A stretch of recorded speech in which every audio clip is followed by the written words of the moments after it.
Everyone, thank you for joining us here at the IIC webinar on cybersecurity, and in particular, the cyber spike that we're all seeing around the world. And here to join us to discuss the issue is a wide range of panelists from the public and the private sector, spanning multiple continents and multiple organizations. We have a short period of time to discuss a wide-ranging topic, so we're going to delve straight into it with Julie from the EU Commission. We also have Chris from Cisco. We have Kenneth from Africa NIC, Fiona from Verizon, and Marshall from Mozilla. So to jump straight in and tell us a little bit about what they do and how the cyber spike is affecting their organization and their outlook on how we get past this, we'll start with the EU Commission's Julie Ruff.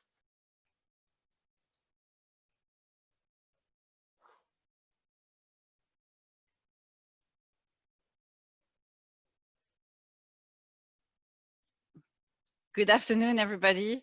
Thank you very much, Ali. It's a pleasure to be with you this afternoon.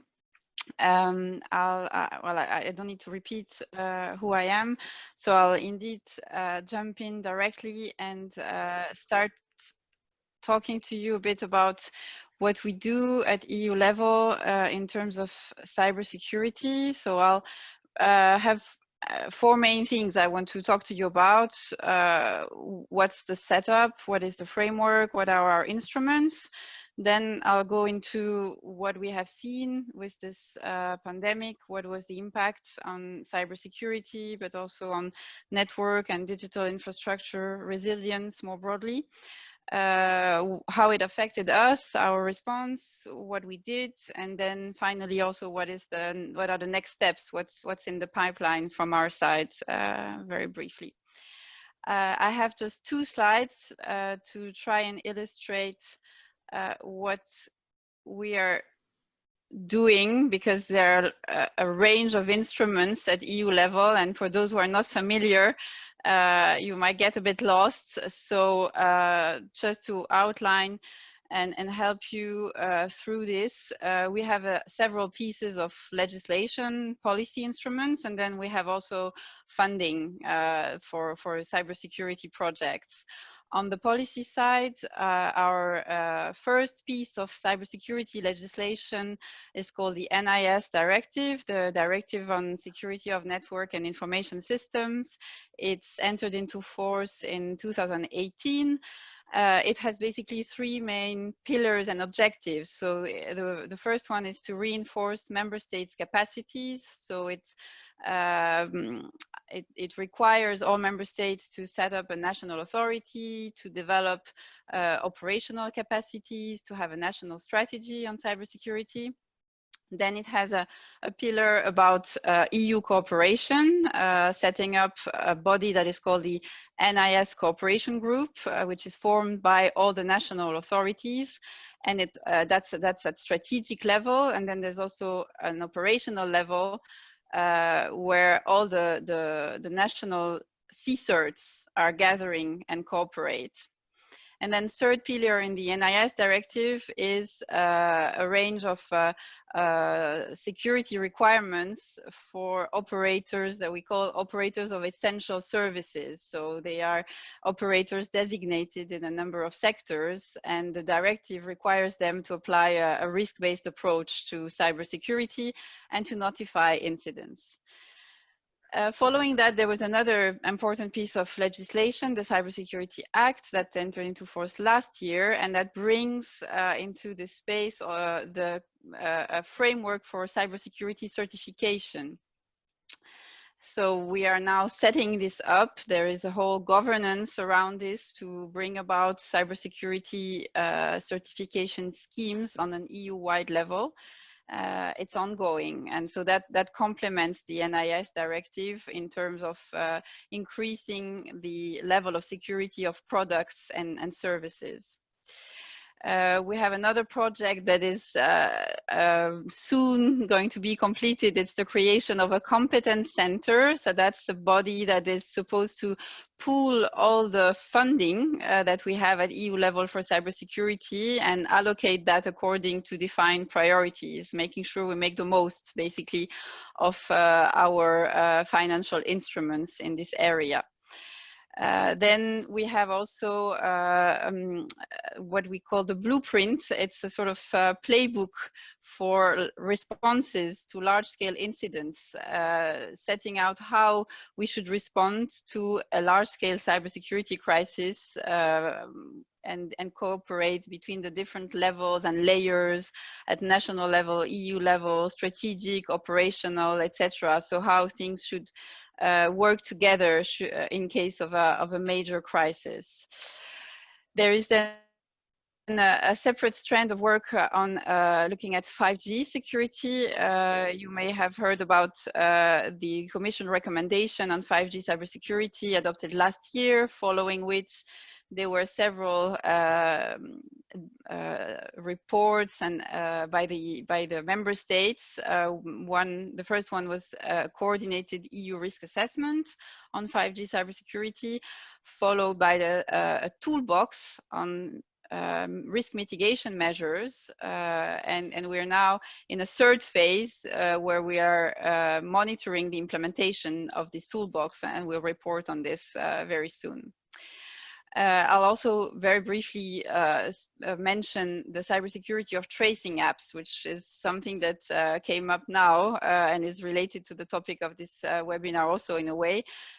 We've been working at EU level on defining some common requirements for national tracing apps.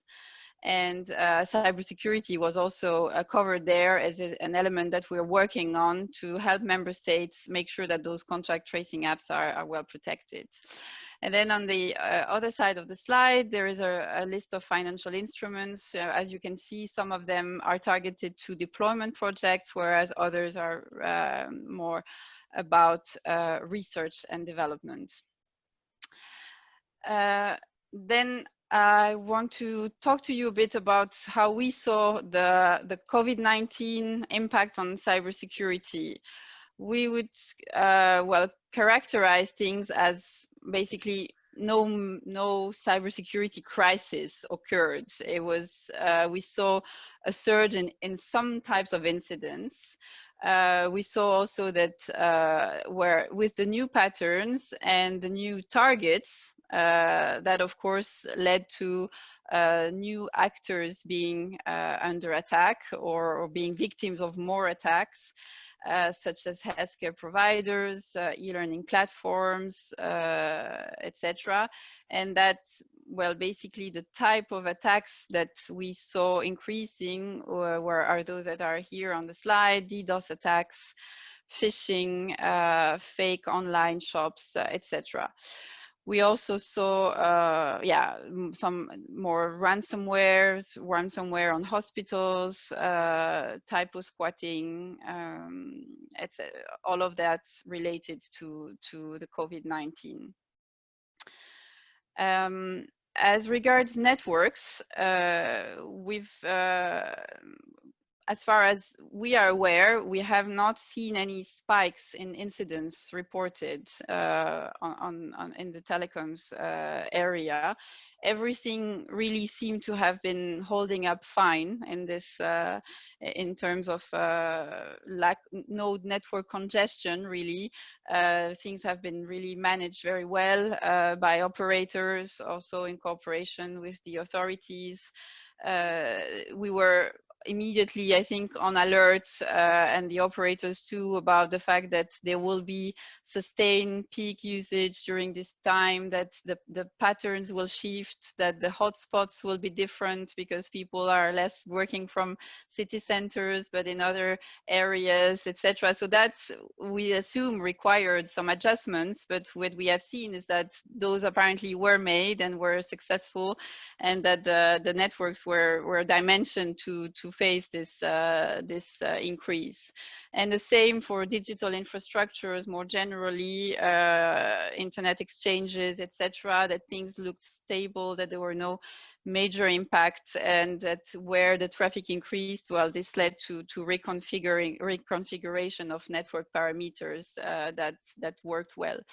That being said, there was also a mobilization from our side. Our commissioner in particular got very involved. He was in direct contact with the telecom operators, CEOs, with the content providers, also asking the Netflix and others to switch from high definition to standard quality in order to make sure that we prevent any possible problems on the network in terms of network congestion.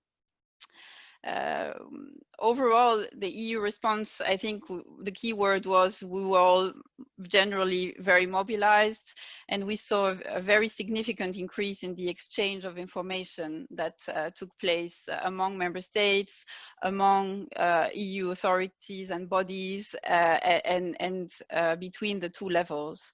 So at EU level, we really work very closely with all the actors that have a role in this area. So from the Commission side, our services, but then we also, of course, worked very closely with ENISA, our cybersecurity agency, that provided us with situational reports on a very regular basis. We worked with Europol, the law enforcement cooperation body at EU level, who also monitored things on the cybercrime side. We worked with our external action service.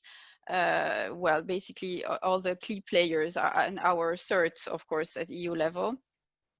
There was also a certain activation of our cooperation, crisis cooperation mechanism. So we have, as I mentioned earlier, what we call the blueprint. It's this playbook that we are in the process of implementing, and that the COVID situation gave us a sort of test run to start really experimenting with some of the parts of this blueprint that basically allows for more information sharing, more cooperation, and the creation of very effective networks between member states authorities and EU authorities in case of crisis, but it was not triggered. So we did not reach the level where we needed to activate the blueprint, because this was not a cybersecurity crisis. There was also a mobilization on the side of the CSIRT network at EU level. They went into alert cooperation mode, sharing information on a 24/7 basis. What else? Well, then, as I said, from the telecom side, the BEREC authority, so the body that gathers all the national telecom authorities, also set up a special reporting mechanism to ensure regular monitoring of internet traffic and make sure they can also react in case of problem very quickly. On a more sector-specific side, we also took a closer look at some sectors, such as the healthcare sector, and there were some new strands of work launched in this area to try and see what more could be done, because it was, I think, really identified clearly that this is a sector where the level of maturity compared to others, like the banking sector, for example, is not the same. And they realized that. So we provided, we would like to create new platforms for exchanges among authorities about health sector and the needs there. But also we are developing a new ISAC, an information sharing and analysis center for the health sector. So, well, I think with that I have broadly summarized the various types of activities that took place, and as I said, really a significant increase in the exchange of information also within the NIS cooperation group, which was clearly instrumental to handle the situation and keep a good situational awareness among all member states. Couple of words about the next steps. What's on our agenda now? Not particularly linked to the crisis, so that was pre-existing. But the pandemic gave also some sort of lessons learned that will be taken into account to a certain extent, most likely. So this NIS directive, it will be reviewed by the end of the year. And some of the things that I just mentioned are quite relevant to, you know, in terms of operators that are designated, in terms of which sectors would require more attention, in terms of how to make sure we have the right level of cooperation at EU level. There is also on the network security side, the implementation of the electronic communications code, which is the telecoms regulatory code at EU level, is ongoing, and it has new provisions, or modified provisions on security. So that's taking place at the moment. Member states have until the end of the year to adjust to those new requirements. And on top of that, in parallel, there is the work that I also referred to earlier on 5G cybersecurity, which continues, and where, as I said, there will be very shortly a report from the NIS Cooperation Group about where member states stand in their implementation of the mitigation measures that were recommended in the EU toolbox. So this report that recommended measures to strengthen the cybersecurity of 5G networks. And that's also something that, of course, gets an important focus with this pandemic, because the reliance on networks and the reliance that will increase in the future became extremely visible during this time, underlining, of course, the importance of very high security. I think that's it from my side. I hope I was not too long. Thank you very much. Thank you, Julie. Just one quick follow-up question. We've seen in some countries a lot of fake news, if you will, around the connection between 5G and coronavirus. Have EU members been seeing that as a problem as much as, say, in the UK, where they're burning down cell towers and so forth? Has that been a problem across the EU?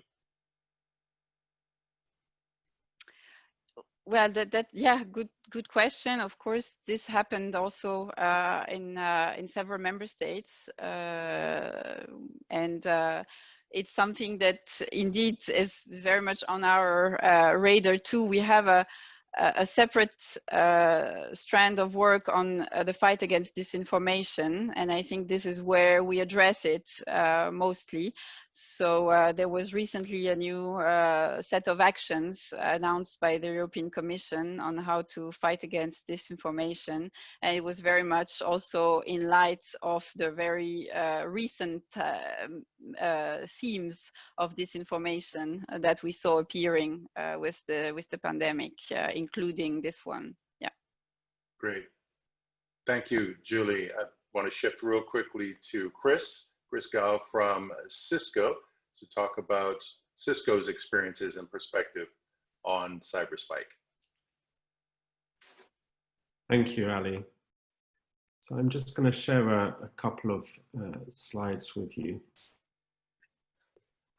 So in the few minutes that I have to talk to you, I want to give you a sense of, you know, how we've been behaving differently during the crisis, what that's meant for attackers, how we should go about defending ourselves, and a sense of maybe how regulators might act, although Julie's got ahead of me on that one. I think the most obvious thing, which is different, of course, in terms of the attack surface, is the fact that we've all been working from home. So at the height of the pandemic, there was in excess of 2 billion people worldwide who were in some sort of a lockdown. And as you might expect, that had a measured impact or corresponding impact on the use of the remote access technologies. It's not a surprise that this stretched enterprise IT teams. So you had this mass migration of employees to a different environment, and also using, in some cases, for the first time, completely different tools around collaboration and video conferencing, which perhaps they were more open to being caught out in than if they were experienced users. Certainly we took it seriously at Cisco, and we gave free trials for a number of our security solutions for the home environment during this time. The impact actually isn't just horizontal, but also on specific sectors. I think first and foremost, the healthcare sector was obviously incredibly stretched in this time. And at the same time was having, in many instances, to migrate to a more virtual and digital environment. So whether that was providing information to the public, whether that was being able to diagnose patients remotely to lower the risk of contagion, whether it was allowing those same patients when they're in the hospital to be in contact with their friends and family. And in several countries, of course, we also saw field hospitals being set up, and you have the needs there for secure connectivity. On the education side, of course, many of us had our homes turned into classrooms, for better or for worse. I think, what they have in common as sectors, health and education, is frankly that they weren't especially mature in their digitization journey. But they also have certain risk factors, like dealing with vulnerable individuals and handling very sensitive data. So looking at the attackers, I guess it's somewhat controversial given the title of this panel, but we also didn't see a big spike in incidents per se. I mean, what we saw was a change in the types of incidents, and in particular, the change in the subject of the attacks when you're thinking about malware distribution or phishing. So it wasn't that we saw a huge amount of malicious files which were COVID related, or a huge number of COVID domains. I mean, we think that was roughly 2% of phishing attacks involved that, but many more changed their initial laws. So the actual emails received or the SMSs received to involve COVID related themes. So one of the well-known ones was an email supposedly from the Director General of the WHO being sent around, which actually delivered keylogger malware.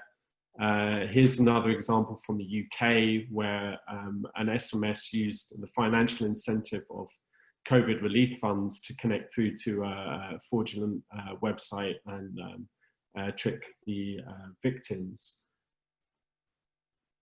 If we think about the more targeted attacks, we did see cyber criminals use ransomware against hospitals.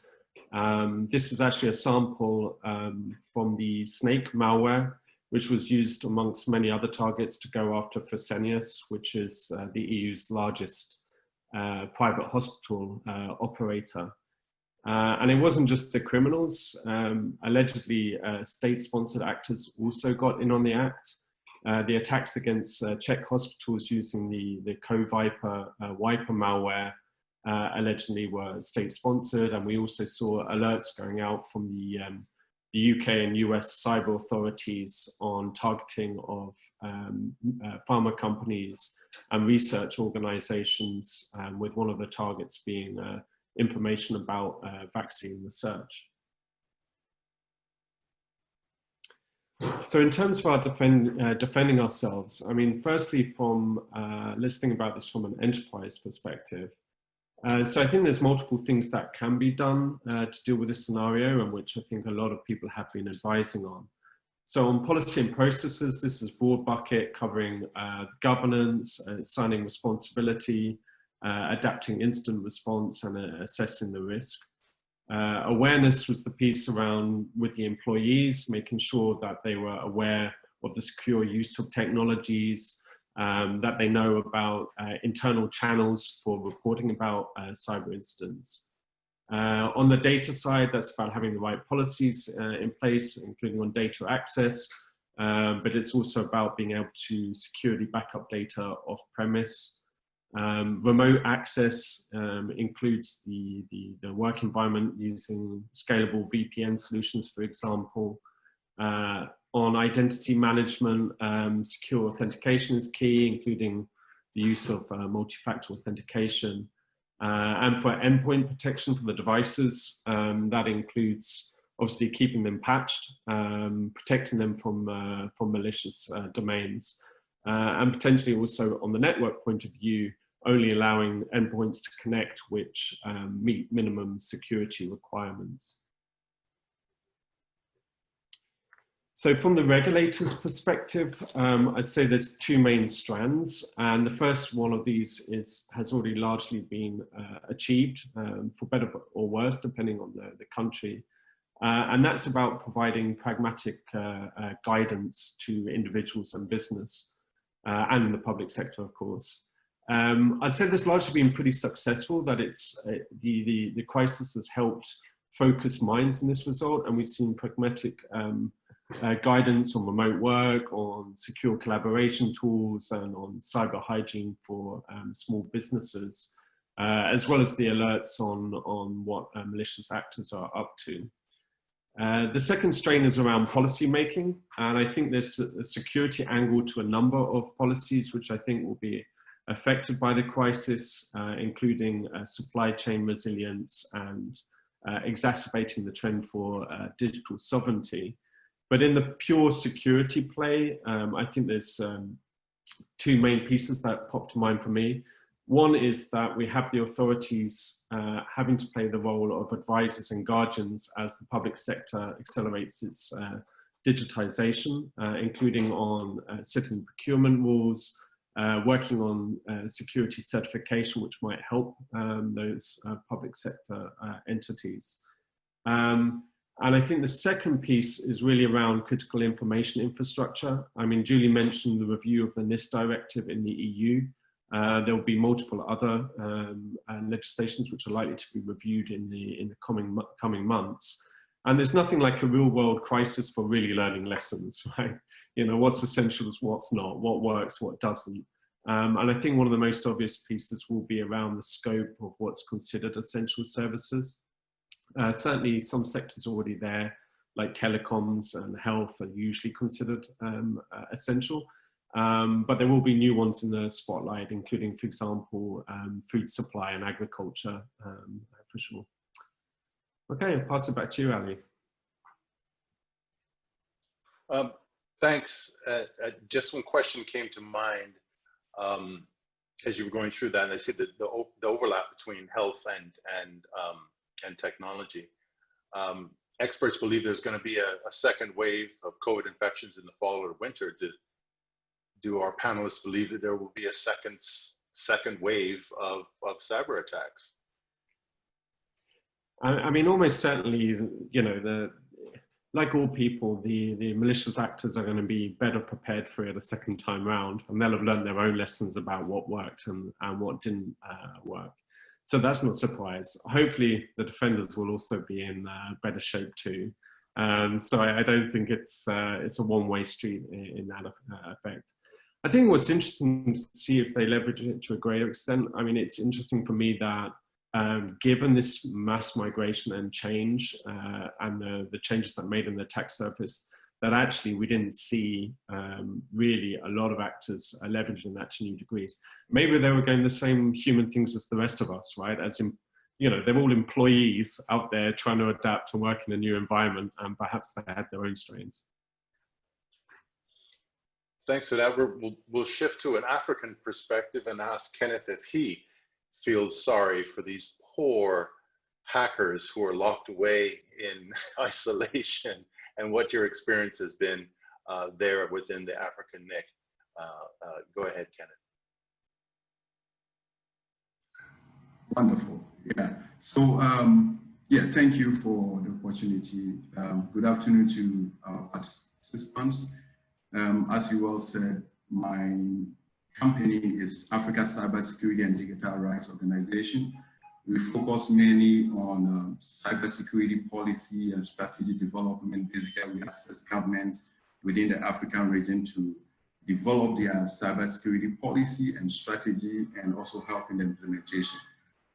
We also experts in designing and developing the computer emergency response team, especially the National Computer Emergency, and that's the sectorial set for businesses and organizations.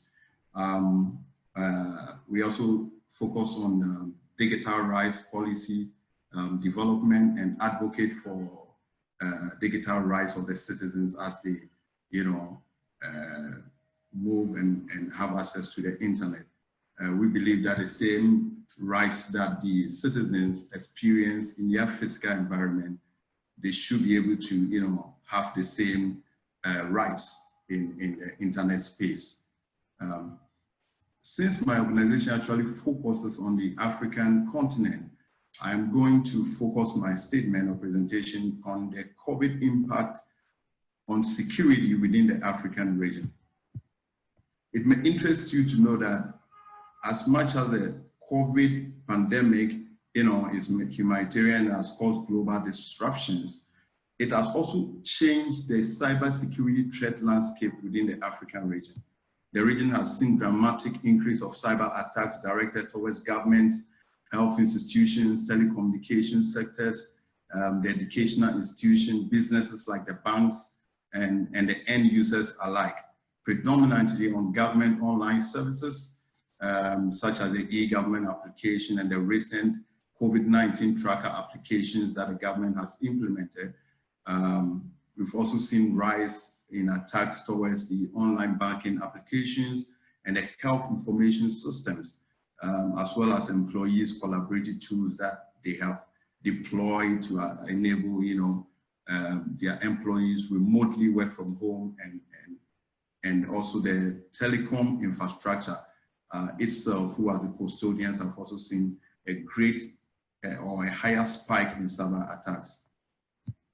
The telecom companies within the region are the custodians of the internet system infrastructure, and they control a very critical internet infrastructure and are therefore, susceptible to higher level of cyber attacks.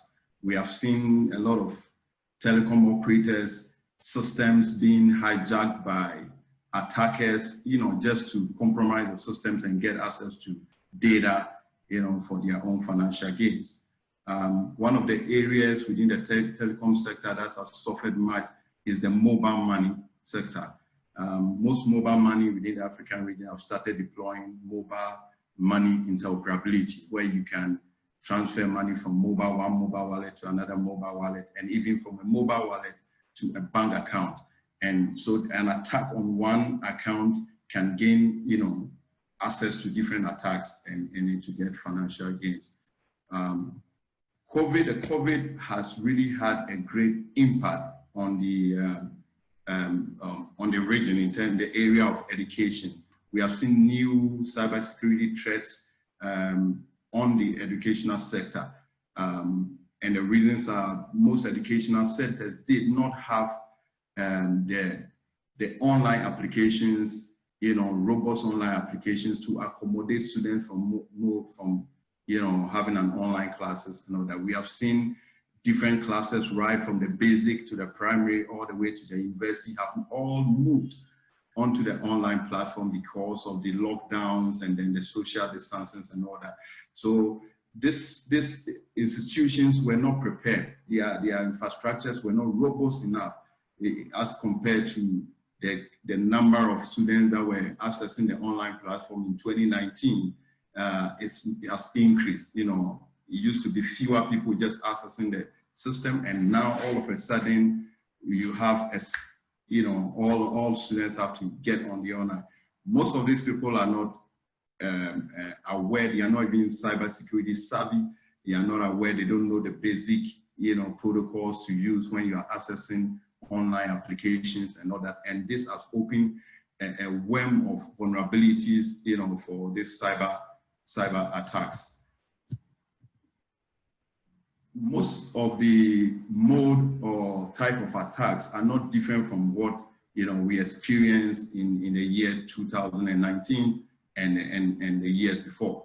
But we can, as analysis have proved that a huge level of malicious actors moving from different angles, different vulnerabilities. They are attacking the software, they are attacking the hardware, and they are attacking the human beings as well, using, you know, all form of social engineering attacks on the company. And observation that was done, you know, we did a kind of an assessment of the National Computer Emergency Response SIP, that's the CSES, for the national and for the regulators that control the sectorial sets that have jurisdiction over the telecom operators. And then we realized that most of the attacks were, or the mode of attacks were using phishing, just like, you know, in the previous years. But this were in the era of the pandemic, these were the areas that were very high, very high. Most of the causes, we believe, was because of a lack of awareness in the area of the users. Employees lack the awareness of cybersecurity and the basic protocols. Consumers are new to online applications, because now banks are encouraging all consumers to use the online bank applications.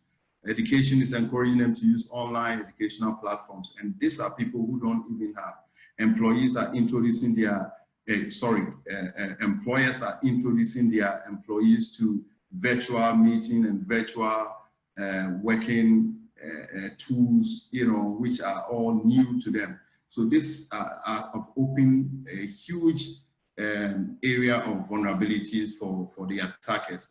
I must also state that most of organizations now have to rush, because of the lockdown, to provide the employees with computers and mobile devices to be able to work from home. And this mobile does not even have the basic security tools deployed. The organizations that are also trying to deploy new systems have their IT people who are also lack the capacity to deploy this online applications or collaborative tools effectively. So these are all some of the causes of attacks. Some of the remedies that we see governments and policymakers, the regulators and stakeholders trying to, you know, deploy or embark to make sure that the spike comes down. If you take government, for instance, many governments already have their national cybersecurity policy and strategy in place, but they did not even have the funds to even start implementation. So now they are being rushed to implement this, you know, strategy and policies so that they could secure their critical information infrastructures and their citizens as a whole.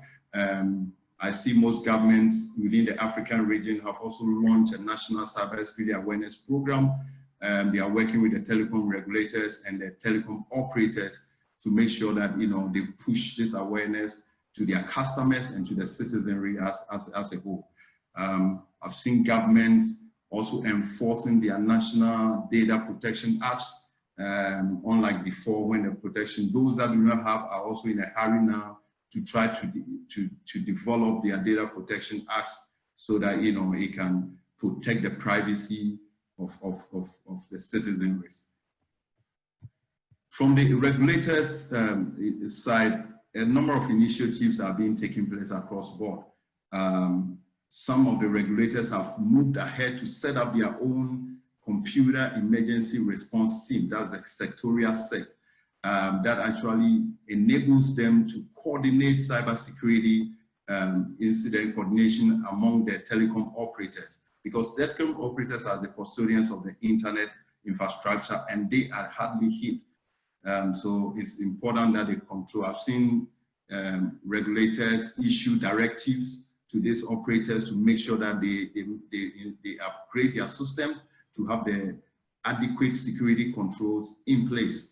I've also seen the regulators come into a joint collaboration with the telecom operators to create the awareness, you know, launch a very comprehensive awareness program for their consumers, because the regulator is responsible for consumer protection, and the telecom operators also need the consumers to sell their products too. So jointly, they are embarking on, you see, from time to time, you see messages coming on your phone on awareness, the basic protocols, you know, in accessing online applications and all that. I've seen the regulator work with the central banks to also come out with a directive that they issue directives to all the banking sector of the banks to implement, you know, a comprehensive cybersecurity strategy and controls on their network just to prevent, you know, hacking of customers, you know, data and customers' bank information details. To conclude, I would say that the telecom operators has launched a very comprehensive program. At least I've seen that being implemented in 3 African countries. A very comprehensive cybersecurity program that actually calls for, you know, threat detection, implementation of intrusion detection systems and preventive measures, and even educating their employees, you know, in the area of phishing and social engineering and the like. So I think there is a lot going on in Africa right now, even though it's being hit right now because the awareness wasn't there and because people were not said. Many people have started there are countries that had started developing their digital transformation programs, and even though they have the program, they have not implemented.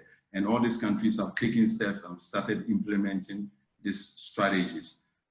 So I think I'll bring my presentation to this end, and I'm open to any further questions that you may have. Thank you. Thanks, Kenneth. Just a quick follow-up. You mentioned your company has actually been involved in setting up certs. And here in the Caribbean, I'm based in the Cayman Islands, we have a need for certs and C-certs to work together across national boundaries. I noted that Julie mentioned that the European Union C-certs were working together, so I'm planning on giving her a call very shortly to figure out how that's happening. Have you found the need, first of all, and how effectively have the certs across Africa been sharing information? Yes, thank you, Ali. The cert in Africa is, I would say, is coming up. We don't have all countries. We have just, I can say maybe about 60% of countries within the African region actually have their national certs. Most of the other companies, most of the countries are now in the process of developing that set. And I think one of the challenges is funding that they are looking for. You know, funding is an issue to them. I've had the opportunity to conduct, you know, on behalf of ECOWAS, and I think the US government also did that, in conducting capacity building workshops for these countries to enable them to build. And we've also had opportunity to work with other countries that we did. Fortunately, our organization is also a member of the African Set, and I'm a member of the African Set team. And what we are doing is a kind of an outreach onto all the countries to come together so that we can pass and coordinate, you know, information. But what I have seen the African Set do is that even for countries that are not already members of the African Set, African Set still pass on information to them. I was doing a project in Sierra Leone, and I remember they received an alert from African Set, and they didn't actually know what, you know, that means. But because I was there, I was able to assist them too. So African Set is doing very well, and they are actually launched a comprehensive outreach program to get all these partners as part of it. And the AU Commission is also hosting a lot of programs to make sure that you bring all these African, you know, the countries within the African region to build their national and sectorial sets to work together. Thank you. Thank you. One of the things that Kenneth mentioned is how important telecoms carriers are, operators are to critical national infrastructure. That's a very important thing for regulators, but of course it's important for the economy as a whole. So I'd like to move on to one of those carriers, representing Verizon, Fiona Taylor. Thanks a lot, Ali.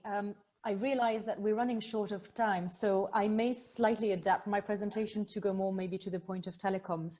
Maybe a few words of introduction. I was planning initially, I mean, first of all, I'd like to thank the IIC for organizing this. Maybe just a few words on Verizon and where I'll be coming from in my presentation.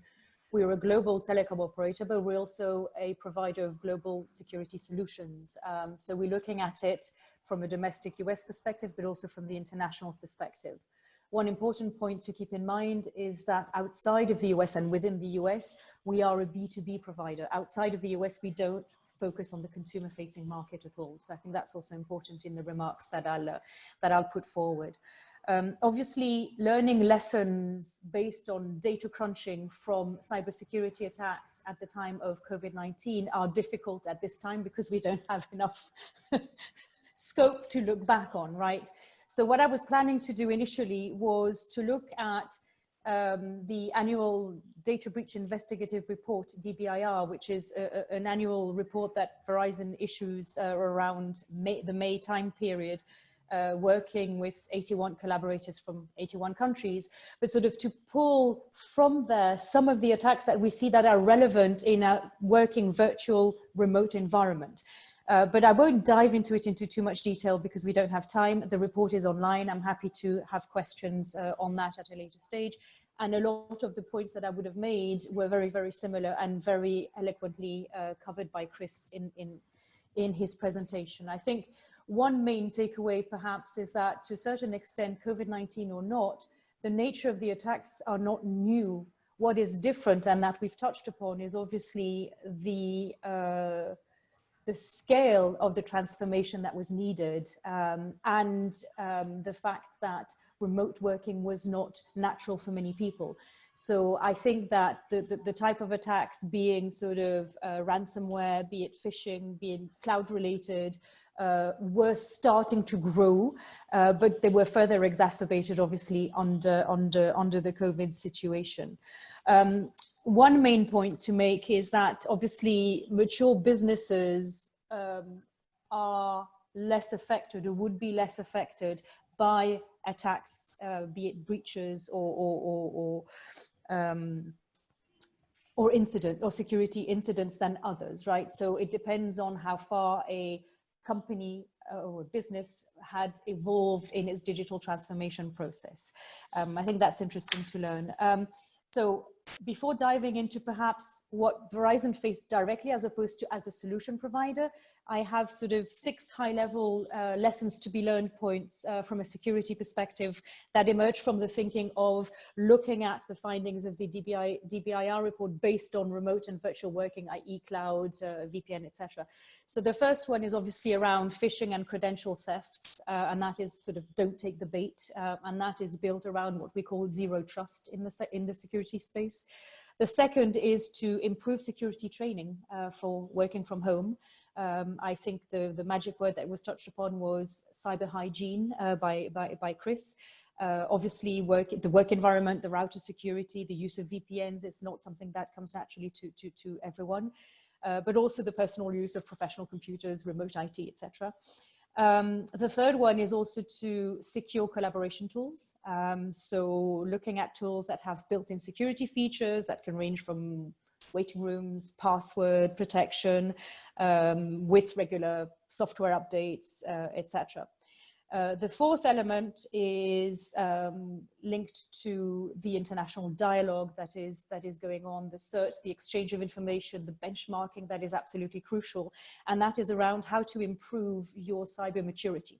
And we've got a lot of existing international standards and bodies where that information exists, but I think it's absolutely vital to this discussion.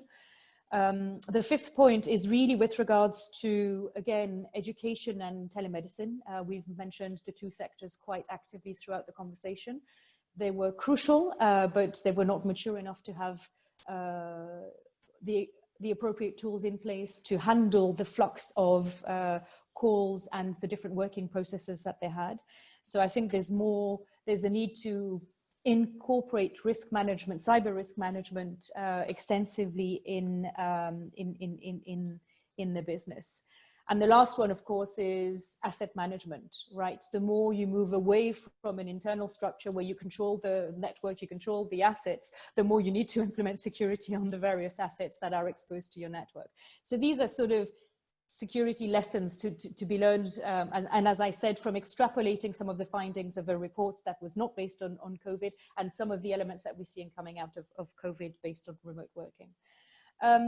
So some closing remarks and thoughts, maybe also for policymakers, but first starting from what did we experience as a telco in trying to make sure that we could maintain the network and the security and everything that was necessary. And the first one is, I'll call it essential service, right? So it may not seem obvious, but we're a global operator, and the process to be recognized as being an essential service was not consistent globally. And we worked 24/7 for weeks as the pandemic went from east to west to make sure that we could gather the permits for our technicians to be able to continue to maintain and repair the network. So that's point number one. The second is permits. Again, there is no consistent way of applying for a permit. And that can even vary from state to state within specific countries. So that adds to the delays and to the administrative burden to be able to continue to supply connectivity and security, most importantly. Again, with the essential service, some of us don't have a huge presence everywhere we offer services, and we may outsource the technical work to a third party. And we had to work very hard to make sure that third parties were also recognized as essential providers. And just lessons to be learned. I'm moving a little bit away from cyber, but from the sort of operational perspective. Yes, and obviously questions around bandwidth and capacity. We continue to invest in our network, and we've had to obviously manage congestion and make sure that our network performed. I think the conclusions that Julie came up with are the same as ours. Our networks performed very well. I think there is no real report of problems, outage, etc. And I think it's been obviously a collaborative approach. I think there's been different approaches in different parts of the world, but I think the key as well is investment in the network to be able to handle this capacity spike, continuous capacity spike in the case of COVID. So with regards to policymakers, conclusions, from our part, I think the regulatory frameworks that are in place have worked well. They've worked well because they've been based on risk management, reporting obligations, but more importantly, on a flexible approach. I think when we look at cybersecurity, the most important approach is to define the aim, but not the how. A prescriptive approach does not enable the necessary flexibility to move forward. So yes, based on that, non-prescriptive approaches, international responses are absolutely essential. Awareness building with all stakeholders involved continues to be a key factor. A lot of the problems we've had with cybersecurity are linked to human error. Weak passwords, etc., etc. So I think that is a point that the Commission has been working on, that is included in all of the proposals, that I think continues to be a key pillar. Consistency of approaches. When we talk about NIST directive, scope definitions, please, please, please, consistency. I know that the Commission works hard, member states resist, but for us it's very complex to not have a consistent approach. And I think Chris touched upon the question of scope that will be under scrutiny.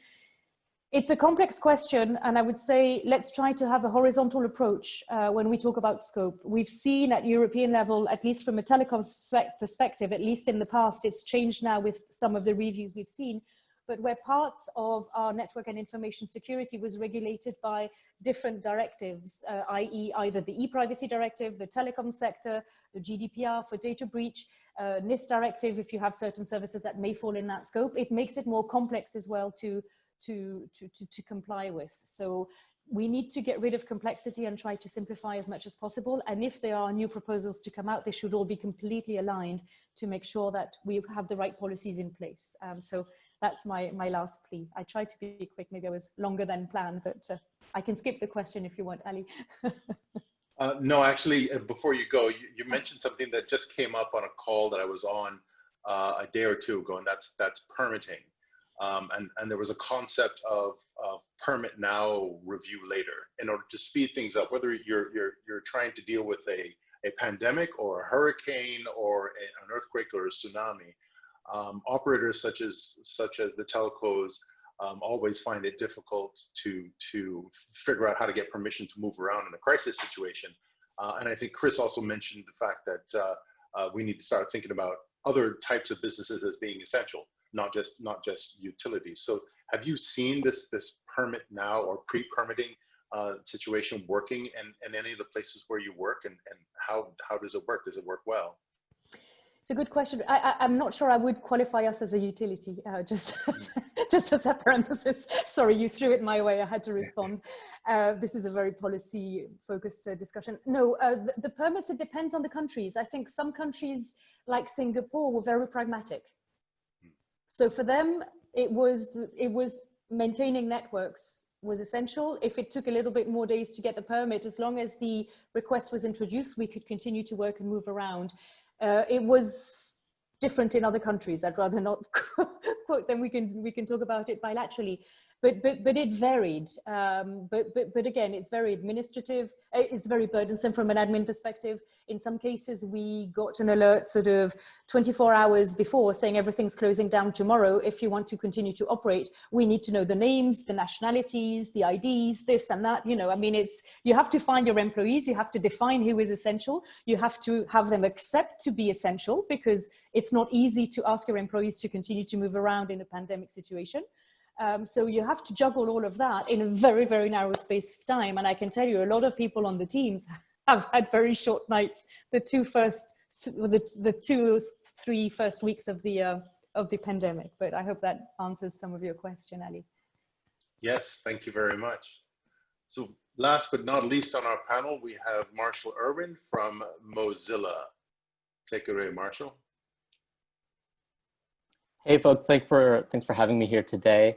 Hopefully you all know a bit about Mozilla already, so I won't go into too much detail there, other than to just bottom line, we're the makers of the Firefox browser, open source browser. You know, the browser is a piece of sort of software that sits on the end of the network. And so we do not have a kind of holistic portrait of sort of traffic in the middle of the network or attack patterns, but we do operate what we think is a critical piece of the ecosystem. And what I want to talk about today is quickly kind of how we thought about managing risk with respect to that critical piece of the ecosystem. So we, you know, thinking back just a few months ago, as the pandemic really started to spread, we had a group of first responders at the company that really did an incredible job through our HR teams, our legal teams, helping the workforce adapt.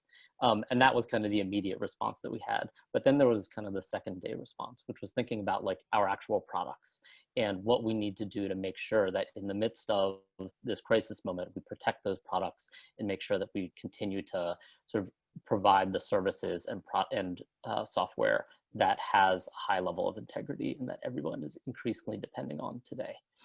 And so we really quickly, in addition to sort of efforts to adapt what the company does in terms of our workforce, thought about protecting that infrastructure and protecting our capacity to update the Firefox product and keep it secure. There's really two things that we do. First, we have the Firefox, the software that actually sits on your device. And then we actually operate a bunch of services that are integrated into the browser and sort of maintaining our own infrastructure. And the risk profile for both of those is a little bit different. We run different processes and think about risk there a little bit differently. So first, the Firefox browser, we update it as a standard practice every roughly 4 weeks. But it is not infrequently the case that we find vulnerabilities in that product and need to update the product, fix those vulnerabilities, patch the code, sort of release a new version of the product, and do so between that 4-week cycle. And so as the pandemic started, that's one of the critical things that we really tried to focus on, is making sure that we retain the capacity to update the Firefox browser on short notice if we found that there was a vulnerability in the product.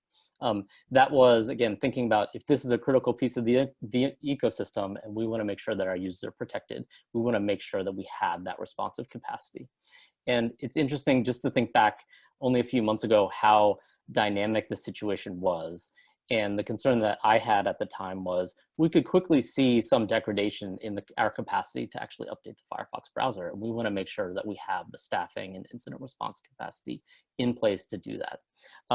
We had that actual incident response capacity was tested very briefly and proved to be sort of robust and in good shape, and good for us to know that that was the case. And second, as I mentioned, we run a bunch of services that are actually integrated into the browser accounts, what we call our sync service, which syncs some of your data across your browsers. And that is the infrastructure that's going to be more subject to some of the types of attacks that we heard earlier, things like DDoS attacks, credential stuffing attacks, phishing attacks, things like that. And again, the critical priority for us was making sure that all of our sort of fraud detection mechanisms, our incident response processes, the staff that actually manages those systems was sort of on point, retained capacity and if we saw any spike in attacks, we would be able to respond appropriately. So we have not seen a spike in actual attacks, but that team has been tested. We have seen some of those attacks and feel like we've responded appropriately, and that responsive capacity is still in place. And so the sort of bottom line, just to kind of quickly close out, there's this question earlier, like second wave, do we expect a sort of an escalation, a second wave of escalation? So we have not seen an escalated level of attacks against our own infrastructure. And I don't know that we would expect to see one in the future, but what has been our concern from the outset and what would be my concern if we see sort of a second wave of actually the pandemic is just making sure that we retain that responsive capacity, the incident response capacity to know like there is an attack on our system and we have the ability to either update Firefox or manage through any attack. And that is always going to be, we try to focus on that, making sure that whether the attacks are escalating or staying the same, we have the ability to respond, we have the right level of staff in place. And that's been sort of the most critical piece of how we've responded to this movement in time. That I'll stop. Thank you, Marshall. Hand back. Well, I'm very curious about how you manage your risks and what you see as risks, because you're talking about a very different entity than the ones we've been talking to thus far. So are there folks out there trying to create fake versions of your browser in order to gain credentials, or are they attacking your core systems directly to do whatever? Where are you seeing the risks from your perspective? Yeah, so so we're a very different company in a number of respects. The Firefox browser, we are already a remote company, and so we didn't have to adapt very much in that respect. The Firefox browser, it's an open source browser, so anybody can actually take the code, rebuild the browser, and then deploy their own version. And so that's always, that means actually that people can sort of take that code and build the malicious versions. It's something that we're always aware of and trying to keep on top of. What I think in the middle of the pandemic we are more concerned about is actual attacks on our infrastructure, like credential stuffing attacks, things that actually seek to sort of compromise our build processes, for example. Those are the things, again, we didn't anticipate and have not seen an escalation in those attacks.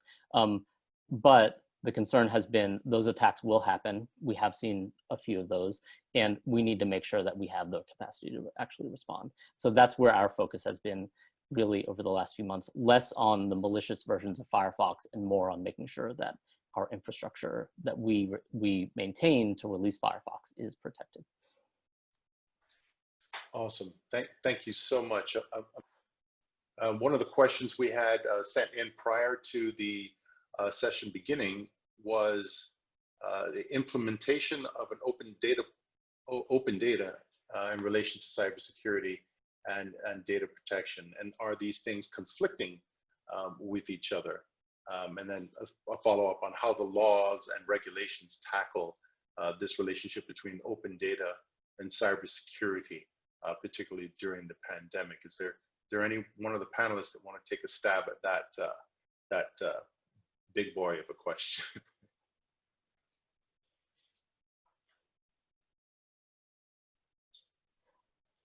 I can jump in and provide Mozilla's perspective on that. or at least how we've thought through the issue.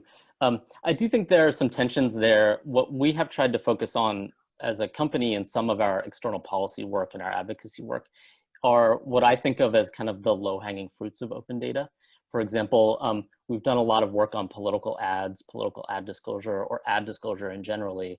There's a lot of information right now that is technically public, but not actually available in a way that allows us to do analysis to understand patterns. So for example, like political ads are all just, you're all seeing political ads, but because the information is so highly targeted, it's not available in a form that is easy for watchdog groups or regulators to understand. And so that's one of those areas of low-hanging fruit where, because it's already public, there isn't inherently a cybersecurity or a privacy risk, but a lot of effort needs to be made to actually make it available in a format that is useful.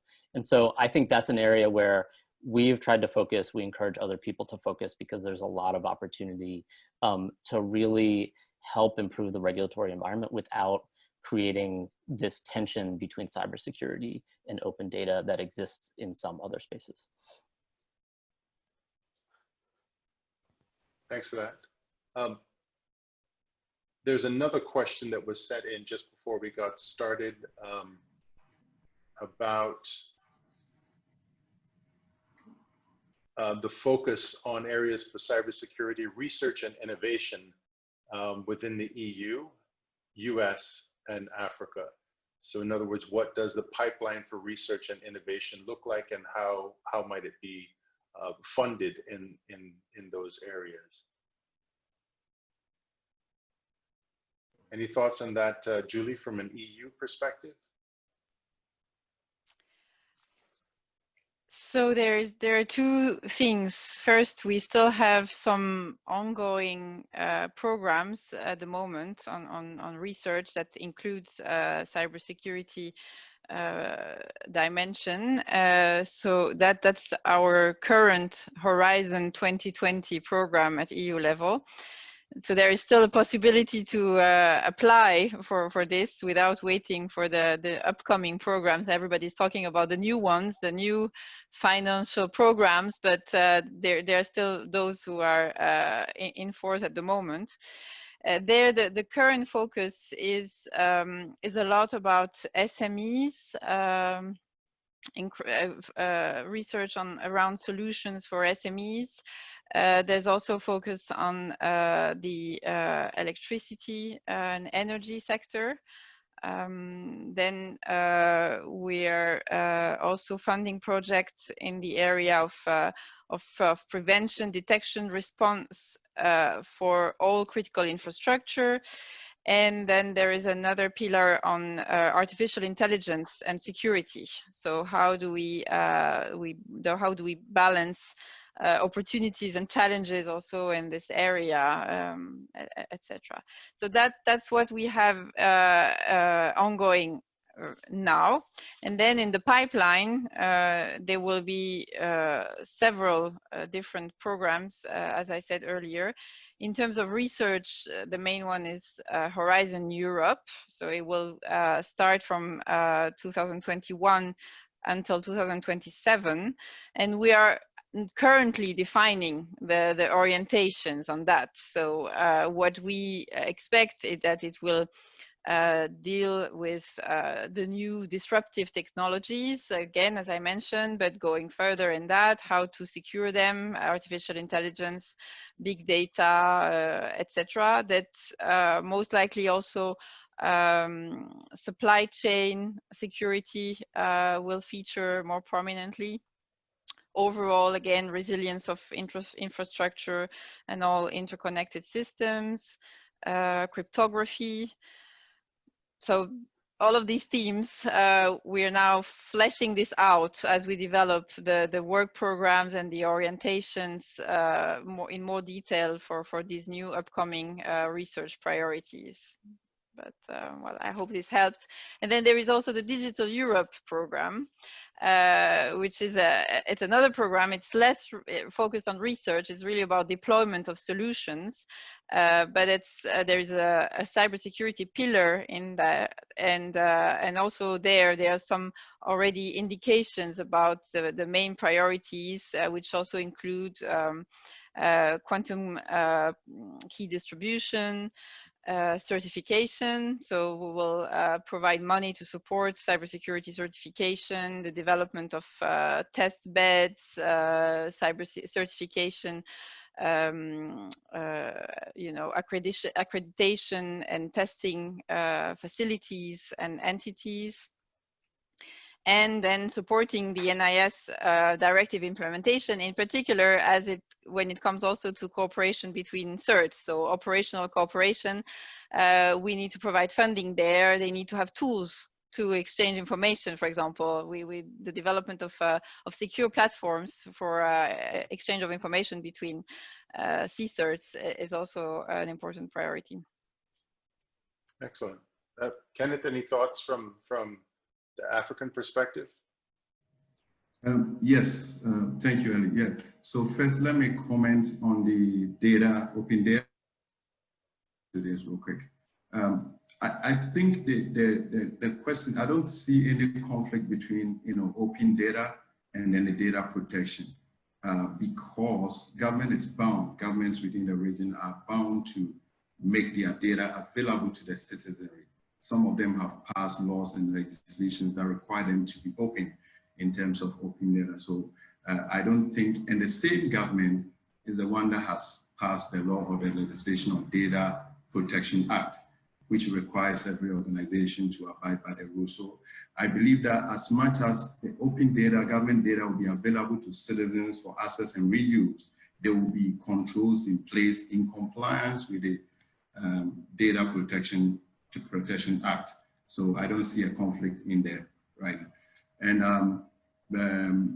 with the funding for cybersecurity, I think the need for funding for cybersecurity research within the African region cannot be overstated. We've been making that call. We've seen, countries, especially the EU and so, that have been, trying. But I see with the pandemic and with the hike in the cybersecurity attacks, I see I see a lot more funding coming in that direction in the area of research in the area of cybersecurity. So I hope that from this the funders are going to push more funding in there, because that is the area to go now. Now everybody's moving online, the attacks are being skyrocketed, and there is a need to do the necessary research and see how best we can keep this down. Thank you. Okay, we have a question that came in since we've been started from Mike Nelson, who's identified a problem that's probably harder to fix than COVID, and that is old mindsets. Mike says the largest barrier to a good policy is often inertia and old faulty mindsets. Will the COVID crisis push policymakers and regulators to take action and fix the rules that were written 10 or 20 years ago? On the other hand, governments are pressed to fix many other problems right now. Are we hopeful that we'll see action on critical internet policy issues?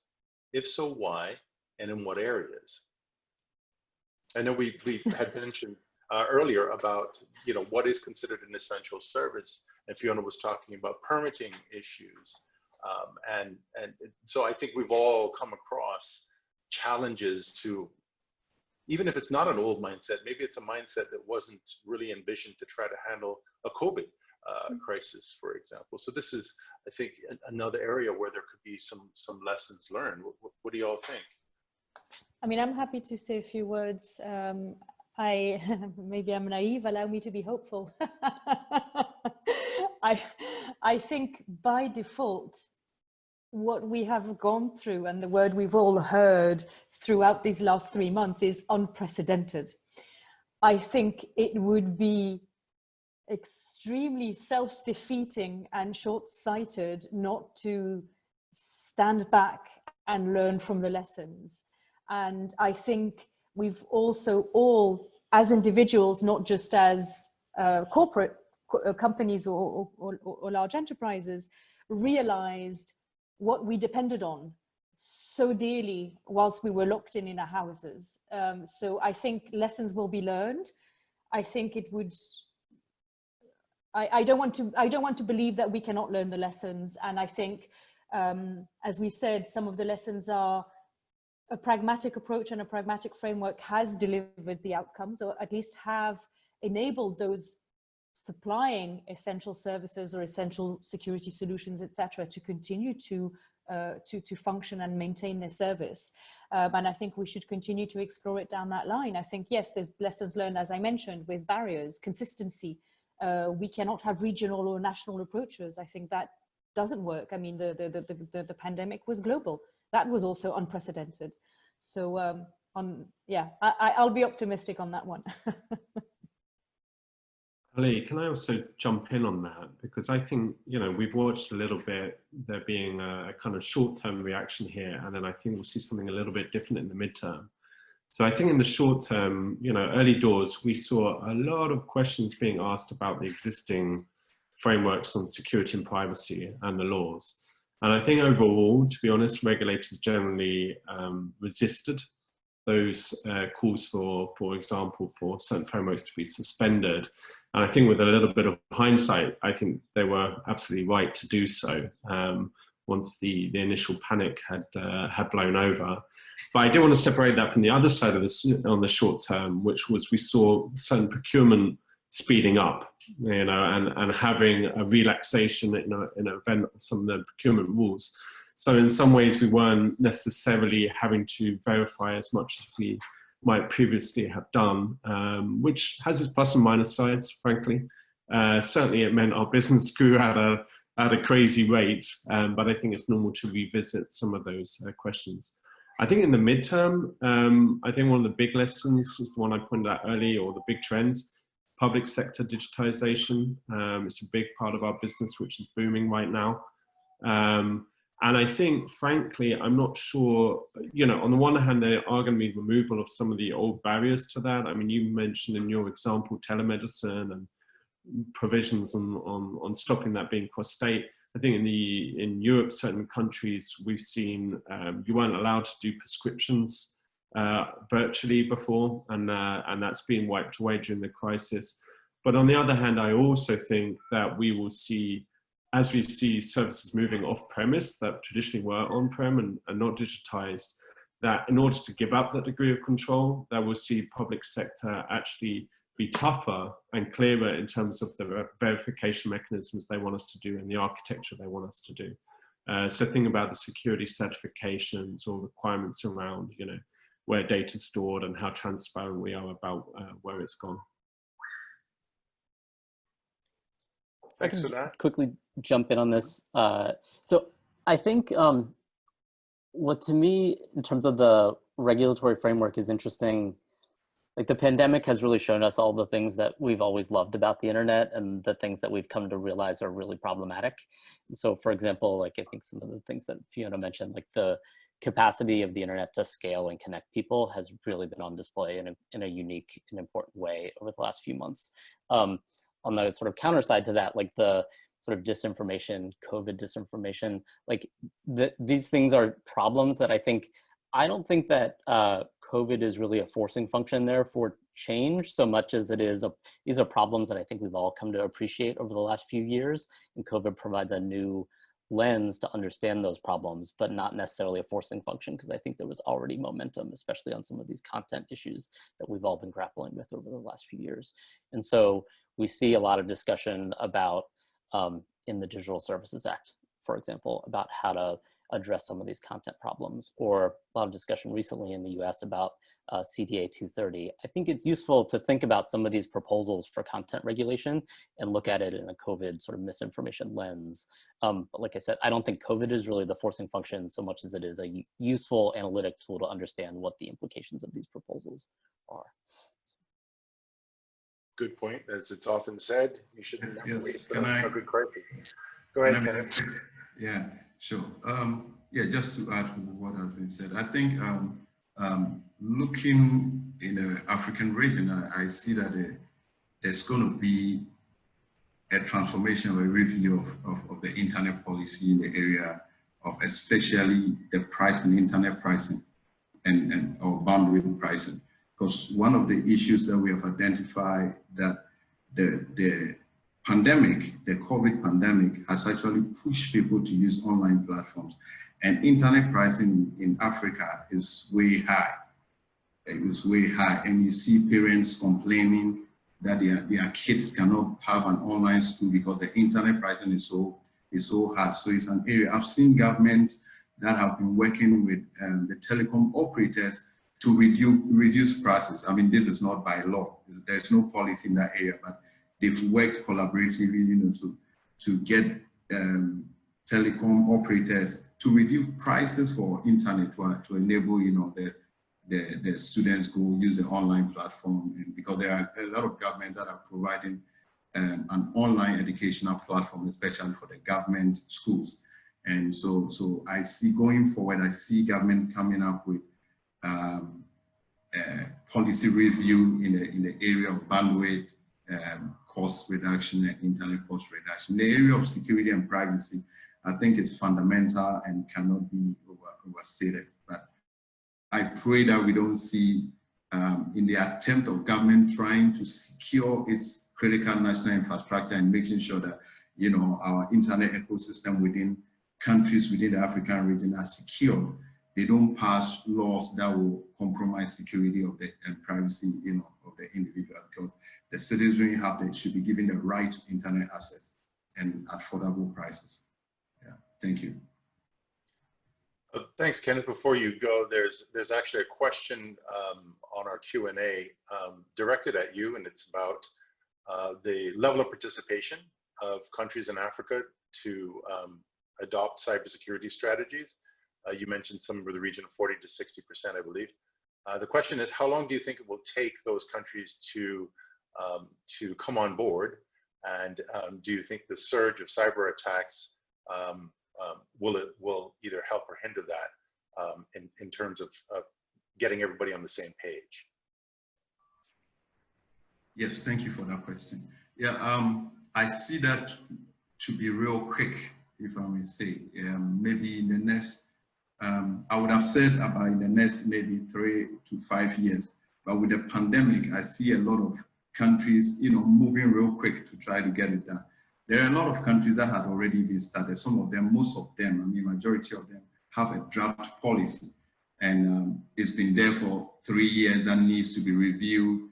You know, it's been there for 3 years and it hasn't been passed by Parliament or so it needs to be reviewed, and they are looking for funding and they are not getting funding. So I see a lot more funding coming in that direction, and I see countries within the African region pushing so hard. The AU Commission has been very, very, very impressive in that area. They've been organizing workshop after workshop, trying to, you know, push countries within the African region to develop their national cybersecurity policy and strategy. And the ECOWAS is also doing the same. We've seen countries like the UK, FCO, providing funding to assist. I'm a consultant with helping the Republic of Sierra Leone to develop their national cybersecurity policy and strategy. It's ongoing right now, and the pandemic has arrived. But that is being funded by the UK government. So I see a lot of funding also coming in that direction.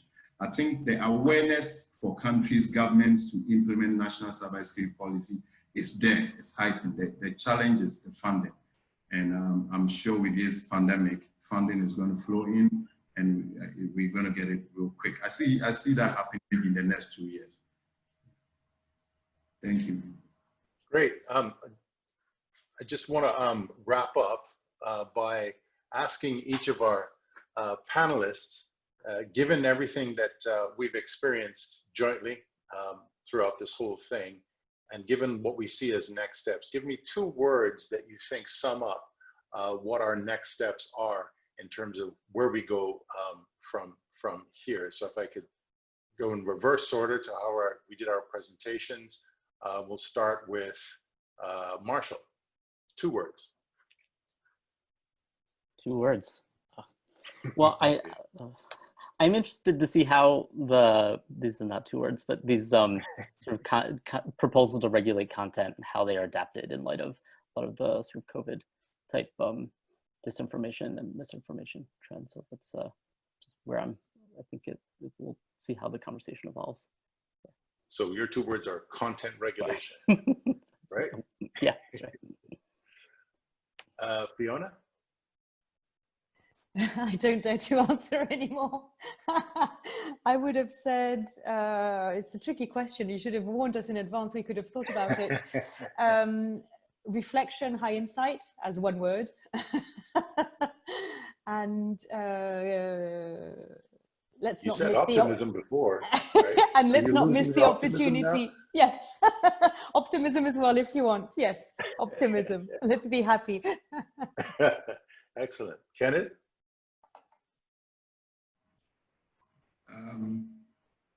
My two words are related to cyber, so yeah, awareness and capacity. Excellent. Chris?